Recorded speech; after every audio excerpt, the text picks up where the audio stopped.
O Livro dos Médiuns, capítulo 6, das manifestações visuais, pergunta 100. De todas as manifestações espíritas, as mais interessantes, sem contestação possível, são aquelas por meio das quais os espíritos se tornam visíveis.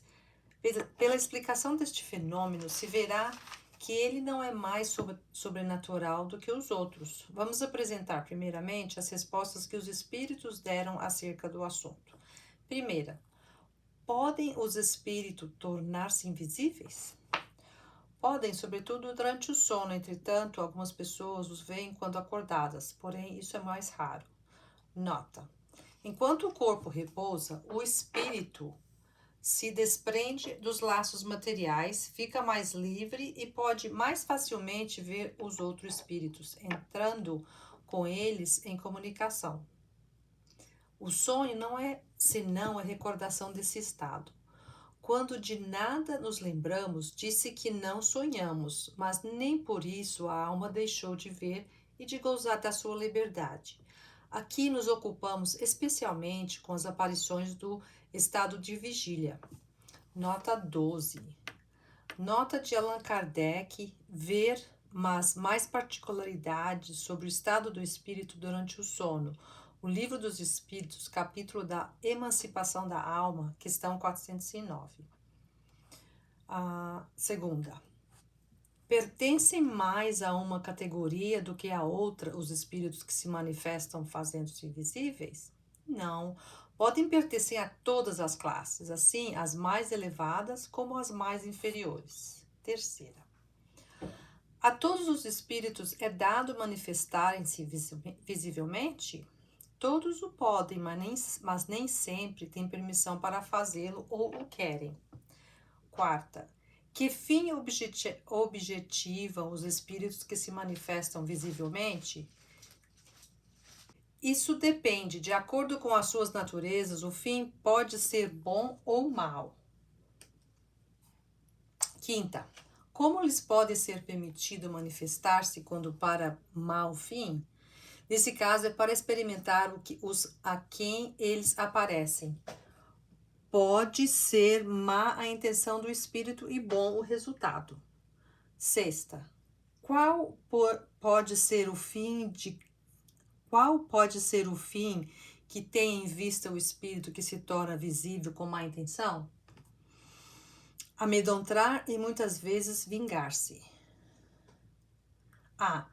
Que visam os que vêm com boa intenção? Consolar as pessoas que deles guardam saudade, provar-lhes que existem e que estão perto delas, dar conselhos e algumas vezes pedir para si mesmos assistência. Sétimo. Que inconveniente haveria em ser permanente o geral entre os homens a possibilidade de verem os espíritos? Não seria esse um meio de tirar a dúvida aos mais incrédulos? Estando o homem constantemente cercado de espíritos, vê-los a todos os instantes o perturbaria, embaraçar-lhe-ia os atos e tirar-lhe-ia a iniciativa na maioria dos casos, ao passo que, julgando-se só, ele age mais livremente.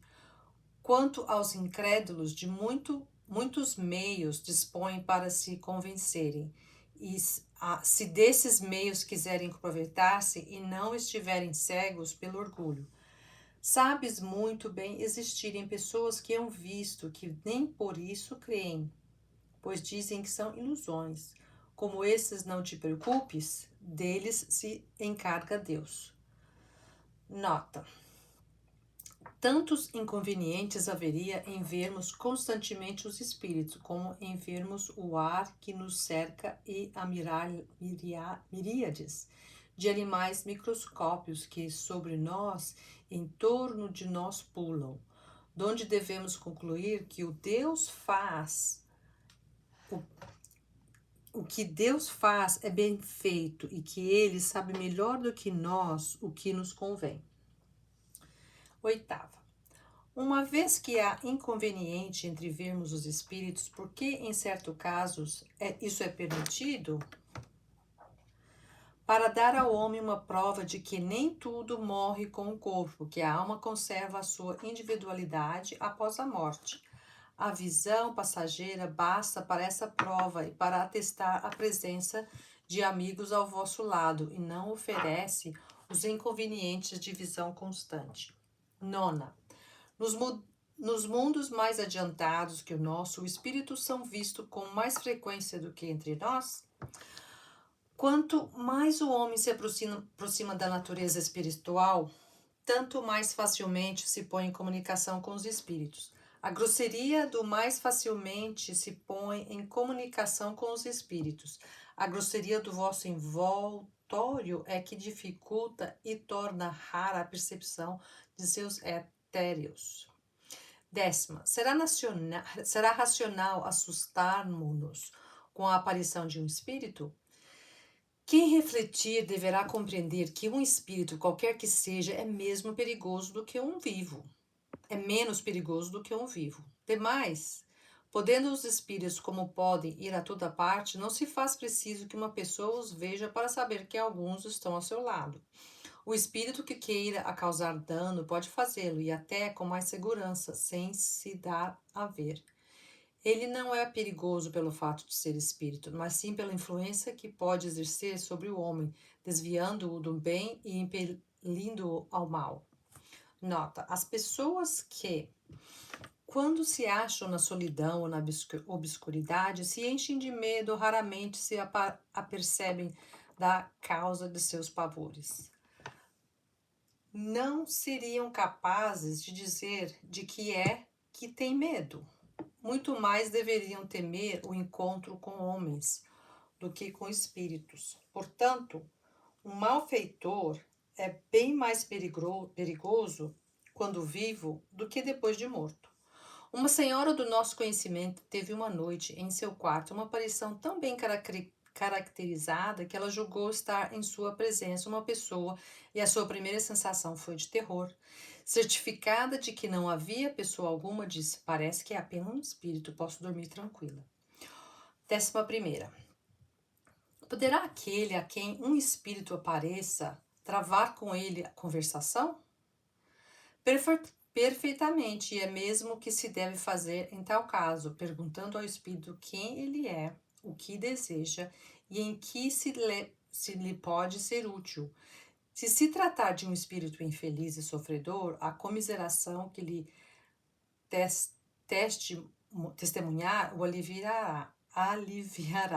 Se for um espírito bondoso, pode acontecer que traga a intenção de dar bons conselhos.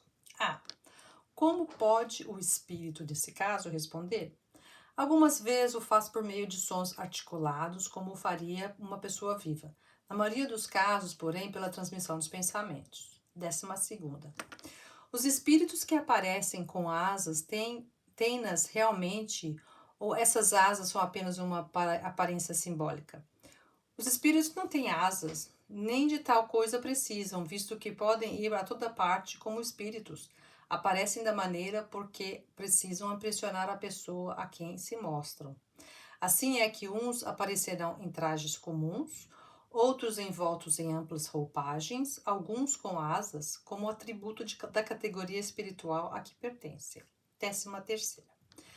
As pessoas que vemos em sonhos são sempre as que parecem ser pelo seu aspecto?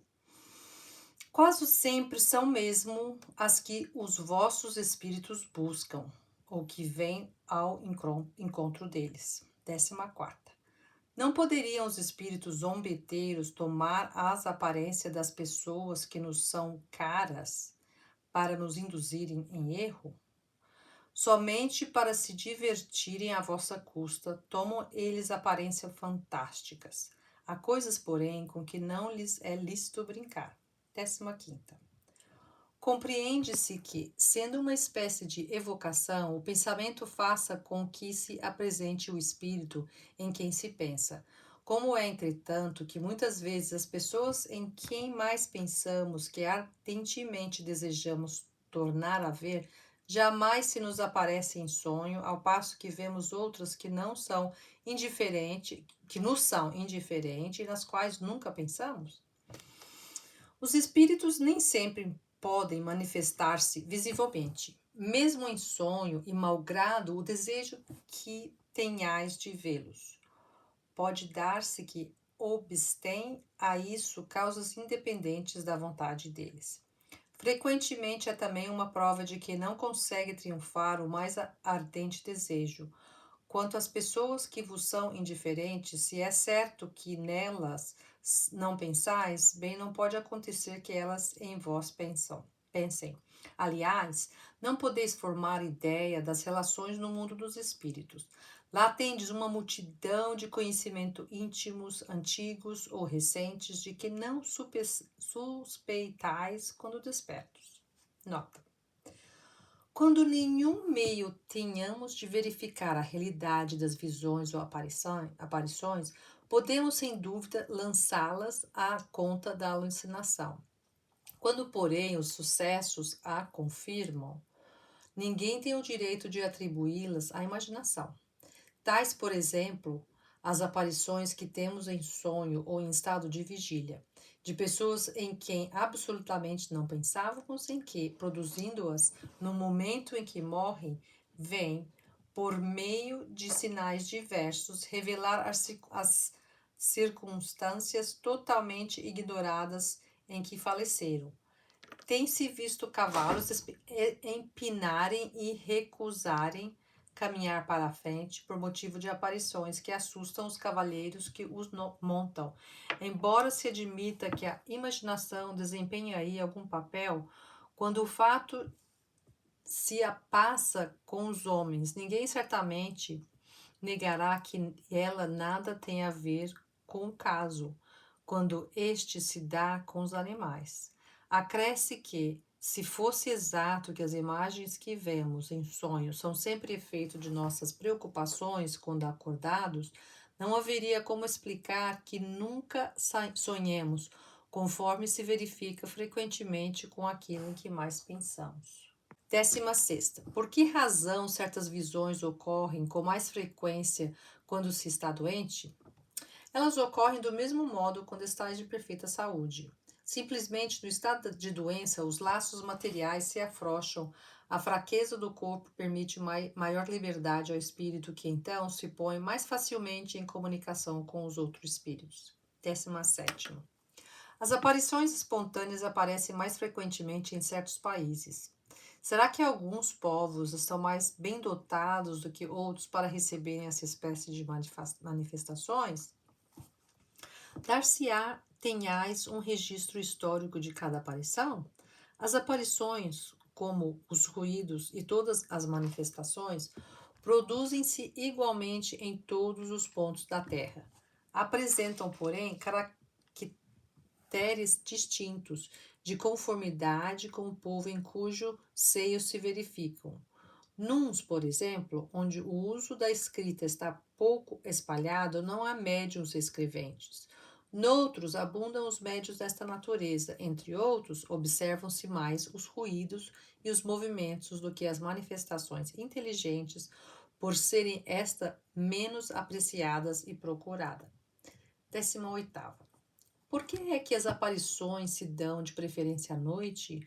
Não indica isso que elas são efeito do silêncio e da obscuridade sobre a imaginação? Pela mesma razão, porque vedes, durante a noite, as estrelas e não as divisais em pleno dia. A grande claridade pode apagar uma aparição ligeira, mas errôneo é supor-se que a noite tenha qualquer coisa com isso. Inquire os que têm tido visões e verificareis que são em maior número os que as tiverem de dia. Nota. Muito mais frequentes e gerais do que se julga são as aparições, porém, muitas pessoas deixam de torná-las conhecidas por medo do ridículo e outras as atribuem à ilusão. Se aparece mais numerosa entre alguns povos, é isso devido a que aí se conservam com mais cuidado as tradições verdadeiras ou falsas, quase sempre ampliadas pelo poder da sedução do maravilhoso, a que mais ou menos se preste o aspecto das localidades. A credulidade, então, faz que se vejam efeitos sobrenaturais nos mais vulgares fenômenos. O silêncio da solidão, o encarpamento das quebradas, o mugido da floresta, as rajadas da tempestade, o eco das montanhas, a forma fantástica das nuvens, as sombras, as miragens, tudo, enfim, se presta à ilusão para imaginações simples e ingênuas, que de boa fé narram o que viram ou julgaram ver. Porém, ao lado da ficção, há a realidade. O estudo sério do Espiritismo leva precisamente o homem a se desembaraçar de todas as superstições ridículas. 19. A visão dos espíritos se produz no estado normal ou só estando evidente no estado extático? Pode produzir-se achando-se este em condições perfeitamente normais. Entretanto, as pessoas que o veem se encontram muito a miúde num estado próximo de êxtase, estado que lhes faculta uma espécie de dupla vista. Entre parênteses, o Livro dos Espíritos, questão 447. 20. O que veem os espíritos veem-nos com os olhos? Assim o julgam, mas na realidade é a alma que vê, quem vê, e o que o prova é que os podem ver com os olhos fechados. 21. Como pode o espírito fazer-se visível? A princípio, é o mesmo de todas as manifestações. Reside nas propriedades do perispírito, que pode sofrer diversas modificações ao sabor do espírito. 22. Pode o espírito, propriamente dito, fazer-se visível ou só o pode com o auxílio do perispírito? No estado material em que vos achais, só com o auxílio de seus invólucros semimateriais podem os espíritos manifestar-se. Este invólucro é o intermediário por meio do qual eles atuam sobre os vossos sentidos. Sobre este envoltório é que aparecem, às vezes com uma forma humana, ou com outra forma, seja no sonho, seja no estado de vigília, assim em plena luz como na obscuridade. 23. Poder-se-á dizer que é pela condensação do fluido do perispírito que o espírito se torna visível? Condensação não é o termo. Essa palavra apenas pode ser usada para estabelecer uma comparação que vos faculte compreender o fenômeno, porquanto não há realmente condensação. Pela combinação dos fluidos, o perispírito toma uma disposição especial, sem analogia para vós outros, disposição que o torna perceptível. 24. Os espíritos que aparecem são sempre inapreensíveis e imperceptíveis ao tato? Em seu estado normal, são inapreensíveis, como num sonho. Entretanto, podem tornar-se capazes de produzir impressão ao tato, de deixar vestígios de sua presença e até, em certos casos, de tornar-se momentaneamente tangíveis, o que prova haver matéria entre vós e eles. 25. Toda gente tem aptidão para ver os espíritos? Durante o sono todos têm, em estado vigília não. Durante o sono a alma vê sem intermediário. No estado de vigília acha-se sempre mais ou menos influenciada pelos órgãos. Daí vem não serem totalmente idênticas as condições dos dois casos. 26. De que depende para o homem a faculdade de ver o espírito em estado de vigília? Depende da organização física. Reside na maior ou menor facilidade que tem o fluido do vidente para combinar com o espírito. Assim, não basta que o espírito queira mostrar-se, é preciso também que encontre a necessária aptidão na pessoa a quem deseje fazer-se visível. Pode essa faculdade desenvolver-se pelo exercício? Pode, como todas as outras faculdades, mas pertence ao número daquelas com relação às quais é melhor que se espere o desenvolvimento natural do que provocá-lo para não sobreexcitar a imaginação. A de ver os espíritos em geral e permanentemente constitui uma faculdade excepcional e não está nas condições normais do homem. 27ª. Pode-se provocar a aparição dos espíritos? Isso algumas vezes é possível, porém muito raramente. A aparição é quase sempre espontânea. Para que alguém veja os espíritos, precisa ser dotado de uma faculdade especial. 28ª. Podem os espíritos tornar-se visíveis sob uma aparência que não a dá forma humana? A humana é a forma normal. O espírito pode variar-lhe a aparência, mas sempre com o tipo humano. Não podem manifestar-se sob a forma de chama?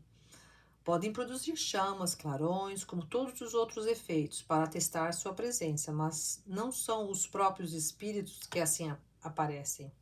A chama não passa muitas vezes de uma miragem ou de uma emanação do perispírito. Em todo caso, nunca é mais do que uma parcela deste. O perispírito não se mostra integralmente nas visões. 29ª. Que se deve pensar da crença que atribui os fogos fátuos à presença de almas ou espíritos? Superstição produzida pela ignorância. Bem conhecida é a causa física dos fogos fátuos. A chama azul, que segundo dizem, apareceu sobre a cabeça de Sérvios Túlios, quando menino, é uma fábula ou é real?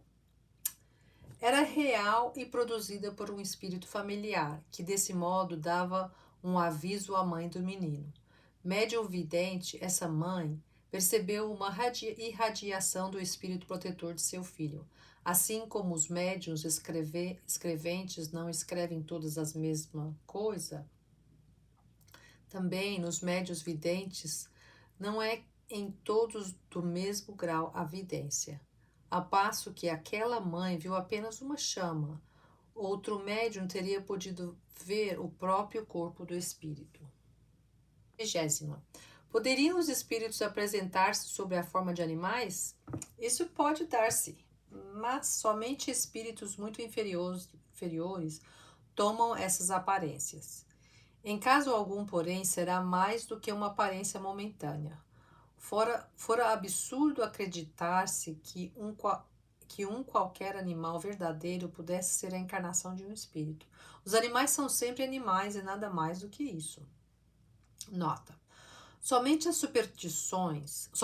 superstição pode fazer crer que certos animais são animados por espíritos. É preciso uma imaginação muito complacente ou muito impressionada para ver qualquer coisa de sobrenatural nas circunstâncias um pouco extravagante em que eles algumas vezes se apresentam. O medo faz que a miúde se veja o que não existe. Mas não só o medo tem uma origem nessa ideia. Conhecemos uma senhora muito inteligente, aliás, que consagrava desmedida afeição a um gato preto, porque acreditava ser ele a natureza sobre-animal. Entretanto, essa senhora jamais ouvira falar do espiritismo. Se houvesse conhecido, ele lhe teria feito compreender o ridículo da causa de sua predileção pelo animal, provando-lhe a impossibilidade de tal metamorfose. Ensaio teórico sobre as aparições. Pergunta 101. As manifestações aparentes mais comuns se dão durante o sono, por meio dos sonhos, são as visões. Os limites deste estudo não comportam o exame de todas as particularidades que os sonhos podem apresentar. Resumiremos tudo dizendo que eles podem ser uma visão atual das coisas presentes ou ausentes, uma visão retrospectiva do passado e, em alguns casos excepcionais, um pressentimento do futuro. Também muitas vezes são quadros alegóricos que os espíritos nos põem sob as vistas para dar-nos úteis avisos e salutares conselhos, se se trata de espíritos bons. para induzir-nos em erro e nos lisonjear as paixões. Se são espíritos imperfeitos os que nolo apresentam. A teoria se segue aplica-se aos sonhos, como a todos os outros casos de aparições, entre parênteses. Veja-se o Livro dos Espíritos, questões 400 e seguintes. Temos para nós que faríamos uma injúria aos nossos leitores se nos propuséssemos a demonstrar o que há de absurdo e ridículo no que vulgarmente se chama a interpretação dos sonhos. Pergunta 102. As aparições propriamente ditas se dão quando o vidente se acha em estado de vigília e no gozo da plena e inteira liberdade das suas faculdades. Apresentam-se, em geral, sob uma forma vaporosa e diáfana, às vezes vaga e imprecisa. A princípio é quase sempre uma claridade esbranquiçada, cujos contornos pouco a pouco se vão desenhando. De outras vezes, as formas se mostram nitidamente acentuadas, distinguindo-se os menores traços da fisionomia, a ponto de se tornar possível fazer-se da aparição uma descrição completa. Os ademanes, o aspecto, são semelhantes aos que tinha o espírito quando vivo. Podendo tomar todas as aparências, o espírito se apresenta sob a que melhor o faça reconhecível, se tal é o seu desejo. Assim, embora como espírito nenhum defeito corpóreo tenha, ele se mostrará estropiado, coxo, corcunda, ferido, com cicatrizes, se isso for necessário à prova de sua identidade. Esopo, por exemplo, como espírito, não é disforme, porém, se o invocarem como Esopo, ainda que muitas existências tenha tido demais da em que se assim se chamou, ele aparecerá feio e corcunda, com os seus trajes tradicionais. Coisa interessante é que, salvo em circunstâncias especiais, as partes menos acentuadas são os membros inferiores, enquanto a cabeça, o tronco, os braços e as mãos são sempre claramente desenhados. Daí vem que quase nunca são vistos andar, mas a deslizar como sombras. Quanto às vestes, compõem-se ordinariamente de um amontoado de pano, terminando em longo pregueado flutuante. Com uma cabeleira ondulante e graciosa, se apresentam os espíritos que nada observam das coisas terrenas. Os espíritos vulgares, porém, os que aqui conhecemos, aparecem com os trajes que usam no último período de sua existência. Frequentemente mostram atributos característicos da elevação que alcançaram, como uma auréola ou asas, os que possam ser tidos por anjos, ao passo que outros trazem os sinais indicativos de suas ocupações terrenas. Assim, um guerreiro aparecerá com sua armadura, um sábio com livros, um assassino com um punhal, etc. Os espíritos superiores têm uma figura bela, nobre e serena. Os mais inferiores denotam alguma coisa de feroz e bestial, não sendo raro revelarem ainda os vestígios dos crimes que praticaram ou os suplícios que padeceram. A questão do traje e dos objetos acessórios com que os espíritos aparecem é talvez a que mais espanto causa. Voltaremos a esta questão em capítulo especial, porque ela se liga a outros fatos muito importantes. Pergunta 103. Dissemos que as aparições têm algo de vaporoso. Em certos casos, poder-se-á compará-las à imagem que se reflete num espelho sem aço e que, não obstante a sua nitidez, não impede que se vejam os objetos que lhe estão por detrás. Geralmente é assim que os médiuns videntes as percebem. Eles a veem ir e vir, entrar num aposento, sair dele, andar por entre os vivos com ares, pelo menos se trata de espíritos comuns. de participarem ativamente de tudo que os homens fazem ao redor deles, de se interessarem por tudo isso, de ouvirem o que dizem os humanos. Com frequência são vistos a se aproximar de uma pessoa, a lhe insuflar ideias, a influenciá-la, a consolá-la. Se pertence à categoria dos bons, a escarnecê-la. Se são malignos, a se mostrar tristes ou satisfeitos com os resultados que logram. Numa palavra, consiste em como que o forro do mundo corpóreo. Tal é esse mundo oculto que nos cerca, dentro do qual vivemos sem o percebermos, como vivemos também sem darmos por isso no meio das miríades de seres do mundo microscópio. O microscópio nos revelou o mundo dos infinitamente pequenos, de cuja existência não suspeitávamos.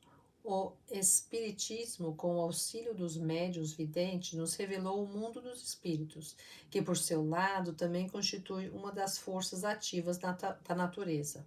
Com o concurso dos médiuns videntes, possível nos foi estudar o mundo invisível, conhecer-lhe os costumes, como um povo de cegos poderia estudar o mundo visível com o auxílio de alguns homens que gozassem da faculdade de ver. Veja-se adiante no capítulo referente aos médios, o parágrafo que se trata dos médios videntes. Pergunta 104. O espírito que quer ou pode fazer-se visível reveste às vezes de uma forma ainda mais precisa, com todas as aparências de um corpo sólido, a ponto de causar completa ilusão e dar a crer aos que observam a aparição que tem diante de si um ser corpóreo. Em alguns casos, finalmente, e sob o império de certas circunstâncias, a tangibilidade se pode tornar real. Isto é, possível se torna ao observador tocar, palpar, sentir na aparição a mesma resistência, o mesmo calor que num corpo vivo, o que não impede que a tangibilidade se desvaneça com a rigidez do relâmpago. Nesses casos, já não é somente o olhar que se nota na presença do espírito, mas também pelo sentido tátil. Dado se possa atribuir à ilusão ou a uma espécie de fascinação à aparição simplesmente visual, o mesmo já não ocorre quando se consegue segurá-la, palpá-la, quando ela própria segura o observador e o abraça, circunstâncias em que nenhuma dúvida mais é lícita. Os fatos de aparições tangíveis são os mais raros, porém, o que se tem dado nestes últimos tempos pela influência de alguns médios de grande poder. Nota de rodapé 13. Nota de Allan Kardec, entre os outros, o Sr. Home. E absolutamente autenticados por testemunhos irrecusáveis. Provam e explicam o que a história refere acerca das pessoas que, depois de mortas, se mostraram com todas as aparências da realidade. Todavia, conforme já dissemos, por mais extraordinários que sejam, tais fenômenos perdem inteiramente todo o caráter de maravilhosos, quando conhecida a maneira por que se produzem e quando se compreende que, longe de constituírem uma derrogação das leis da natureza, são apenas efeito de uma aplicação dessas leis. Pergunta 105. Por sua natureza e em seu estado normal, o perispírito é invisível e tem isto de comum com uma imensidade de fluidos que sabemos existir, sem que, entretanto, jamais o tenhamos visto, mas também do mesmo modo que algum desses fluidos, pode ele sofrer modificações que o tornem perceptível à vista, que por meio de uma espécie de condensação, quer por meio de uma mudança na disposição de suas moléculas, aparece-nos então sob uma forma vaporosa. A condensação, preciso é que não se tome essa palavra na sua significação literal, negamo-la apenas por falta de outra e título de comparação. A condensação, dizemos, pode ser tal que o perispírito adquira as propriedades de um corpo sólido e tangível, conservando, porém, a possibilidade de retomar instantaneamente seu estado etéreo e invisível. Podemos aprender esse efeito atestando no vapor que passa de invisibilidade ao estado brumoso, depois ao estado líquido, em seguida ao sólido e vice-versa. Esses diferentes estados de perispírito resultam da vontade do espírito e não de uma causa física.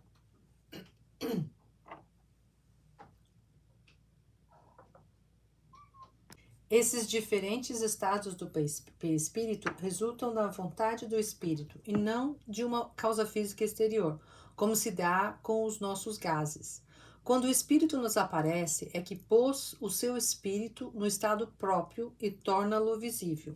Mas para isso não basta a sua vontade, porquanto a modificação do perispírito se opera mediante sua combinação com o fluido peculiar ao médium.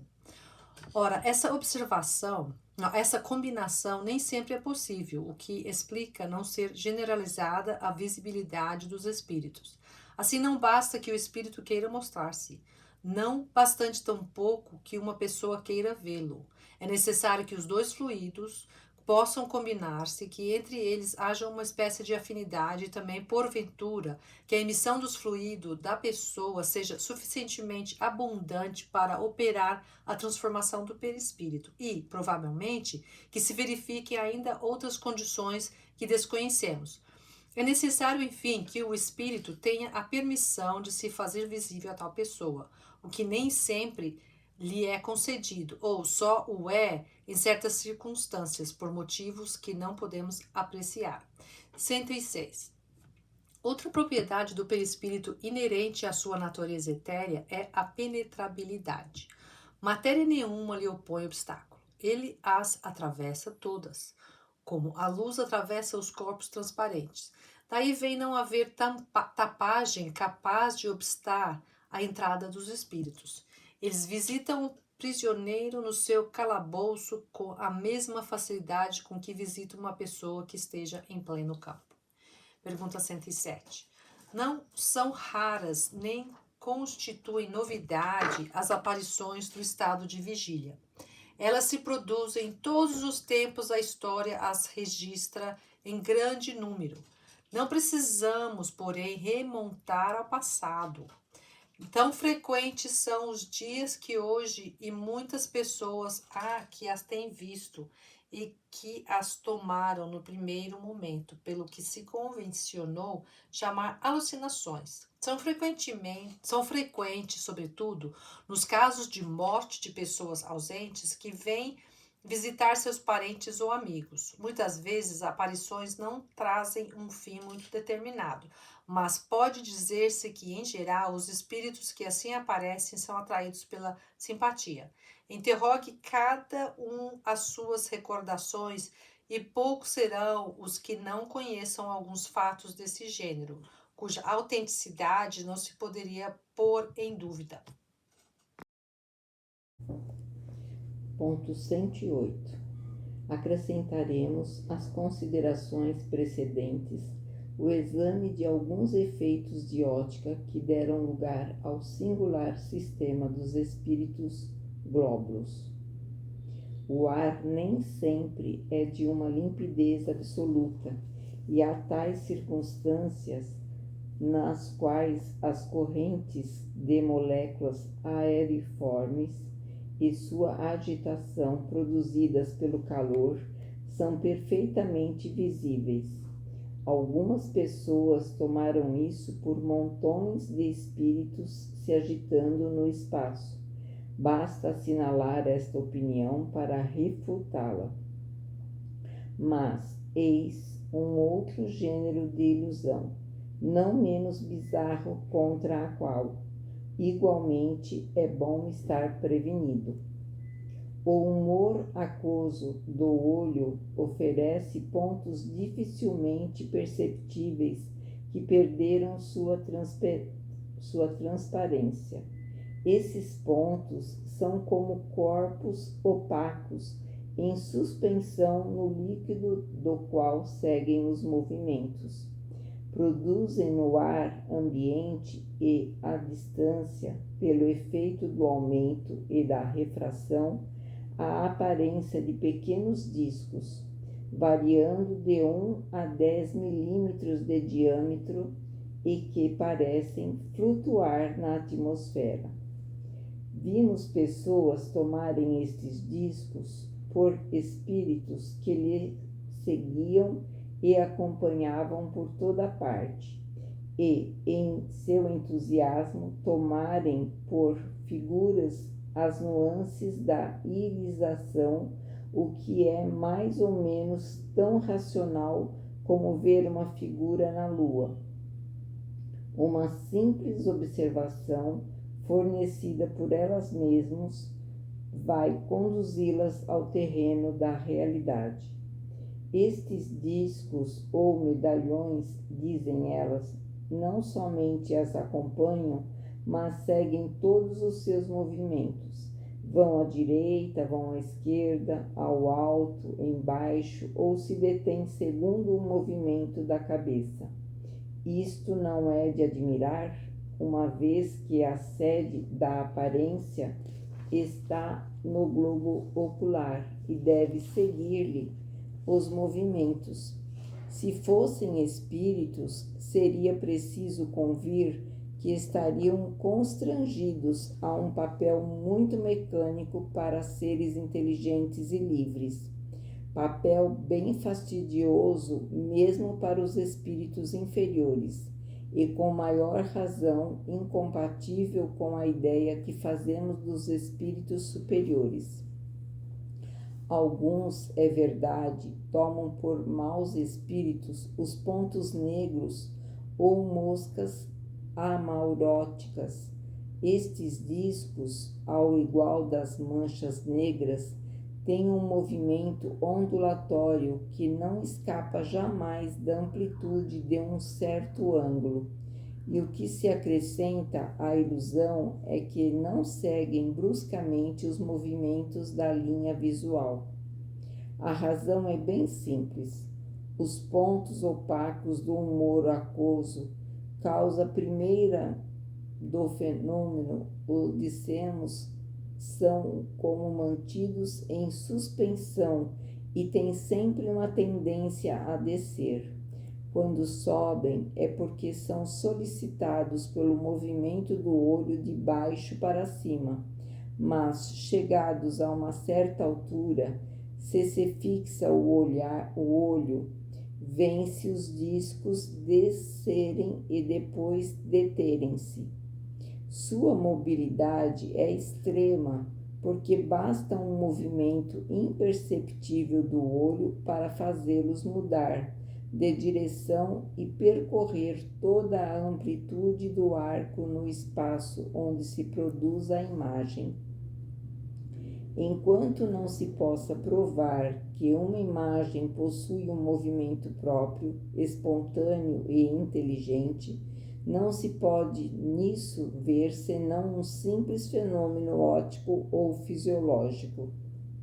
Ocorre o mesmo com as centelhas que se produzem algumas vezes em maços ou em feixes mais ou menos compactos pela contração dos músculos do olho, e que são provavelmente devidos à eletricidade fosforescente da íris, uma vez que geralmente são circunscritas na circunferência do disco desse órgão. Semelhantes ilusões não podem ser senão o resultado de uma observação incompleta. Quem quer que tenha estudado seriamente a natureza dos espíritos por todos os meios proporcionados pela ciência prática, compreenderá tudo que tem de pueril.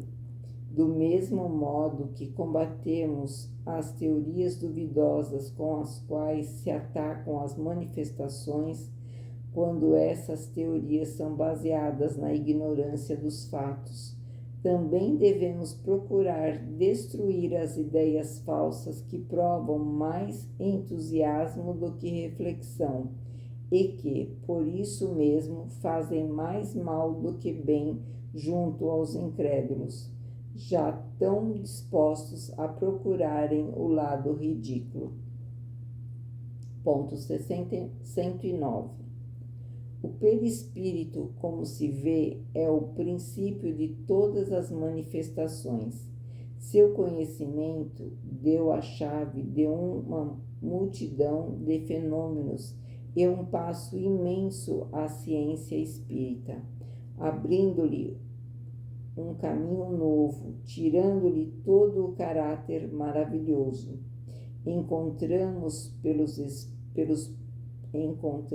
pelos próprios espíritos, porque, notai bem, foram eles que nos colocaram no caminho. A explicação da ação dos espíritos sobre a matéria, do movimento dos corpos inertes, dos ruídos e das aparições. Aí encontraremos ainda a de vários outros fenômenos que nos restam examinar antes de passarmos ao estudo das comunicações propriamente dita.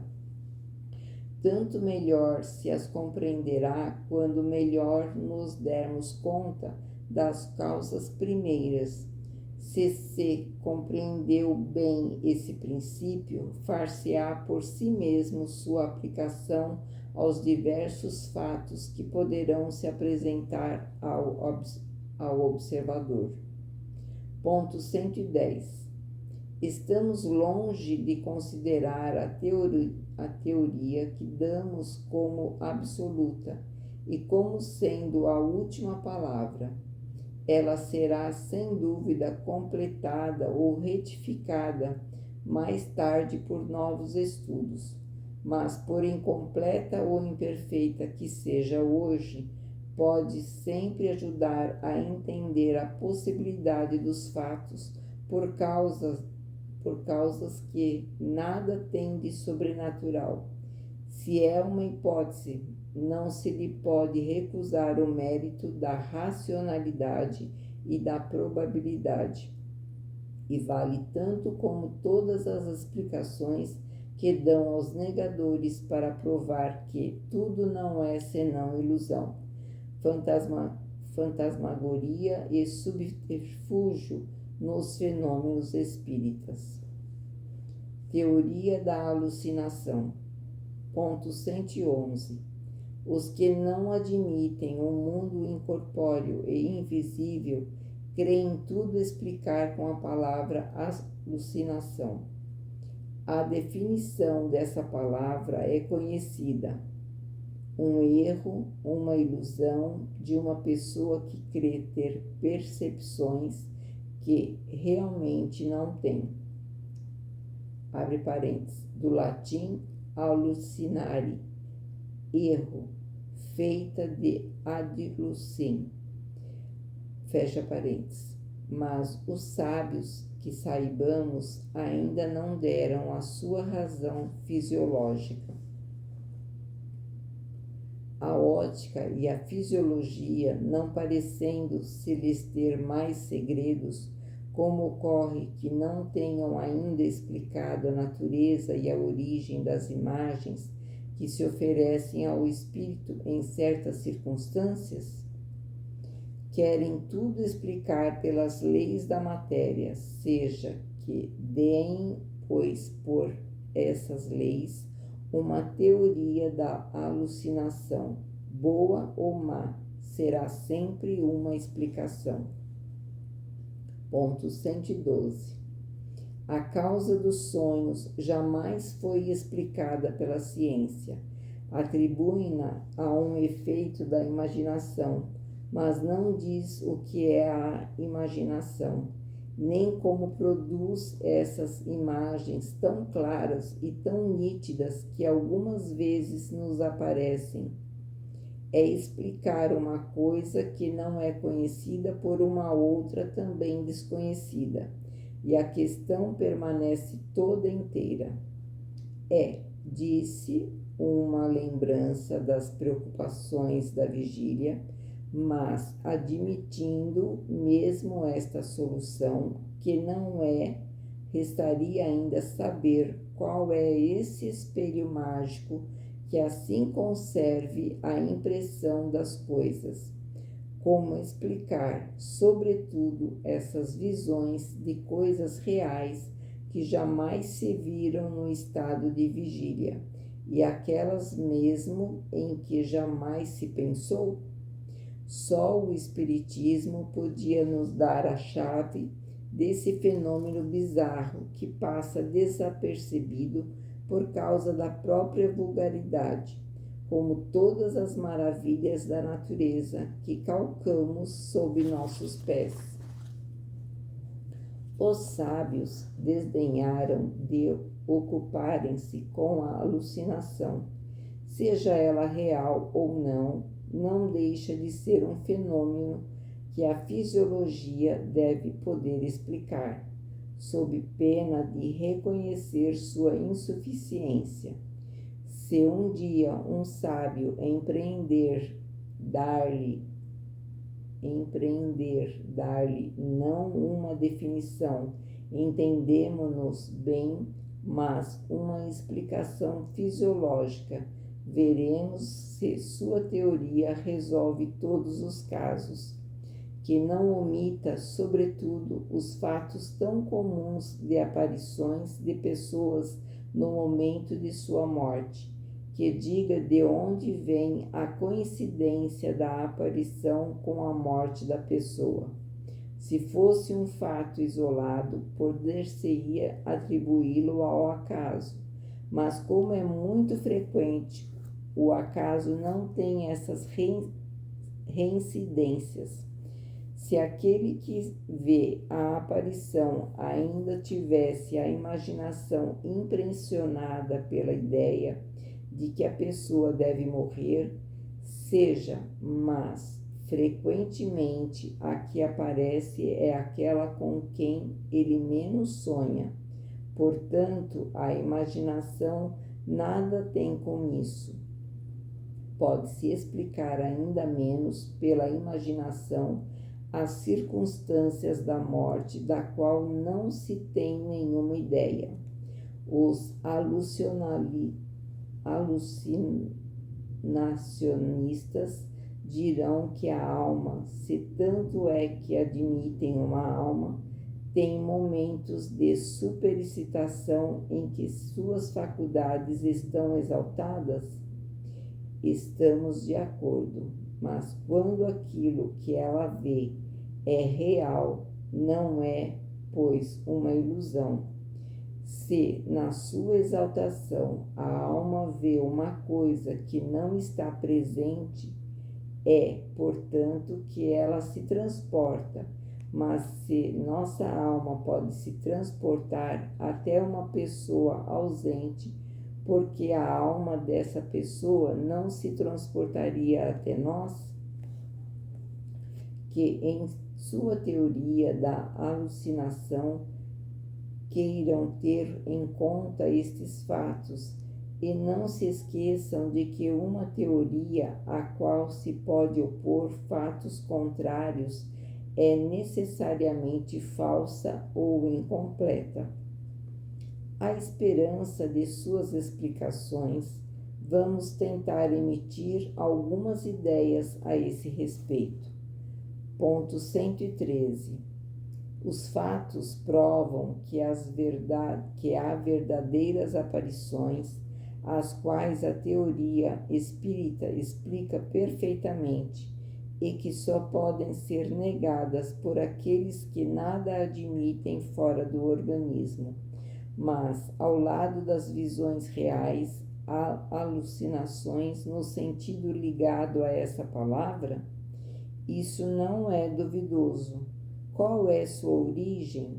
São os espíritos que vão nos colocar na pista, porque a explicação nos parece inteiramente contida nas respostas dadas às questões seguintes. As visões são sempre reais ou algumas vezes são o efeito da alucinação? Quando se vê em sonho ou de outro modo, o diabo, por exemplo, ou outras coisas fantásticas que não existem, isso não é um produto da imaginação? Sim, algumas vezes, quando se está impressionado por certas leituras ou por histórias de feitiçaria que impressionam, se as recorda, pode-se crer ver o que não existe. Mas dissemos também que o espírito, sob seu envoltório semimaterial, pode tomar todas as espécies de formas para se manifestar. Um espírito zombeteiro pode, pois, aparecer com chifres e garras, se isso lhe apraz, para se divertir com a credulidade, como um bom espírito pode se mostrar com asa e uma figura radiosa.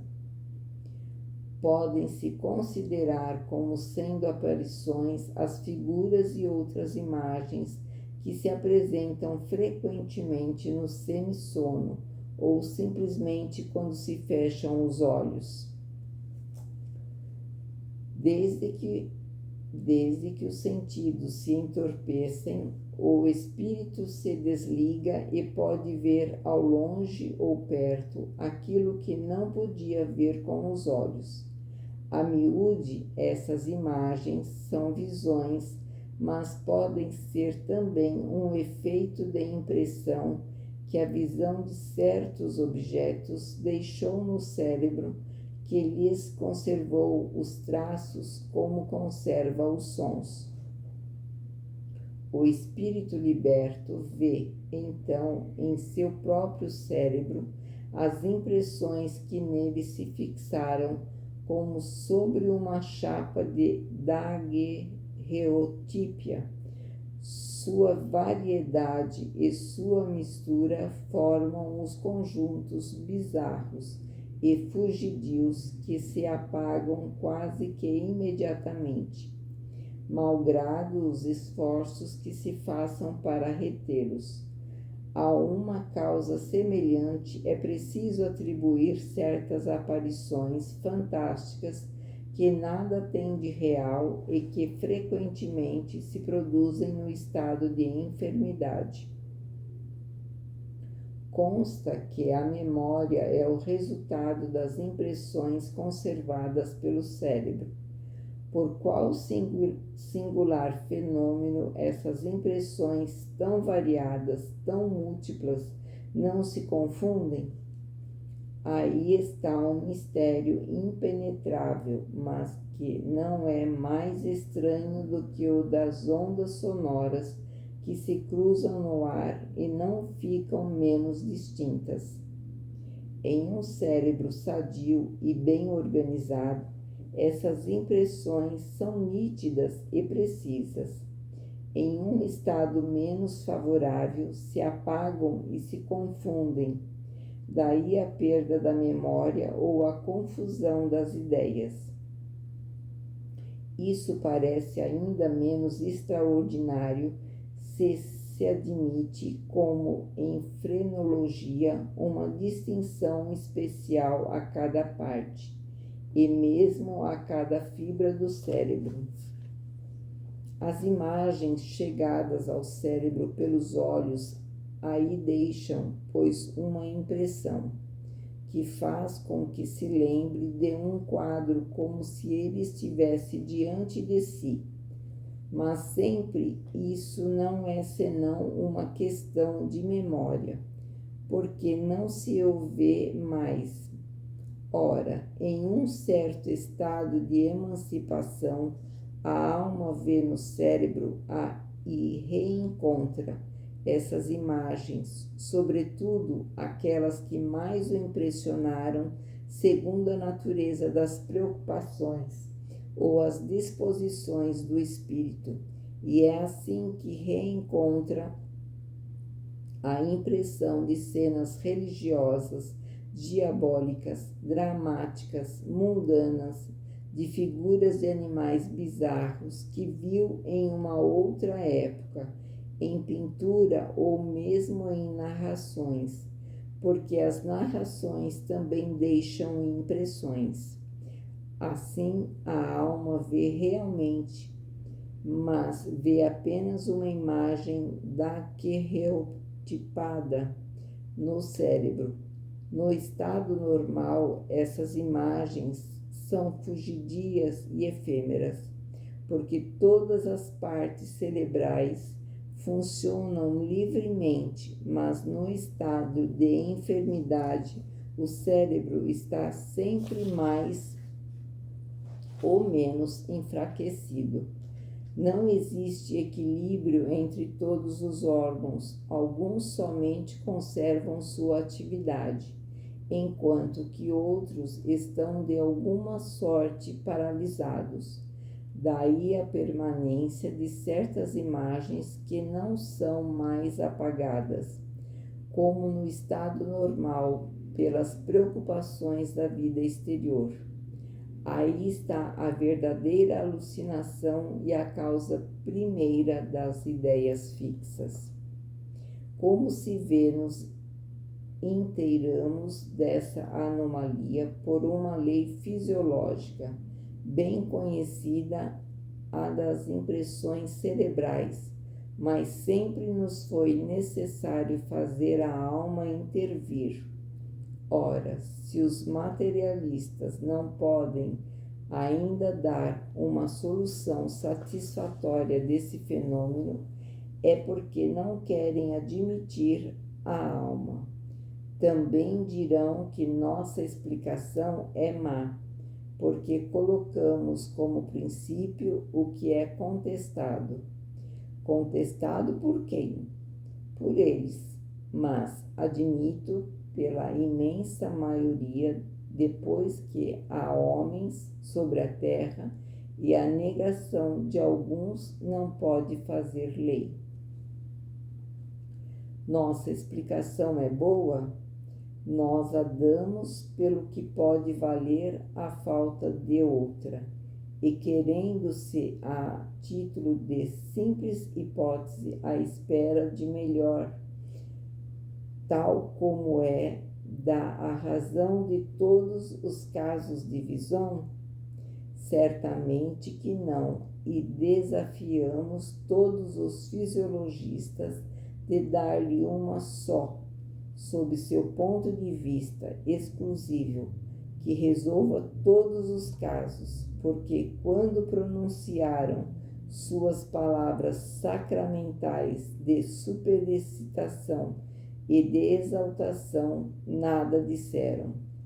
Portanto, se todas as teorias da alucinação são insuficientes para explicarem todos os fatos, é que há outra coisa além da alucinação propriamente dita. Nossa teoria seria falsa se a aplicássemos a todos os casos de visão, porque alguns viriam contradizê-la. Porém, ser justa se a restringimos a certos efeitos.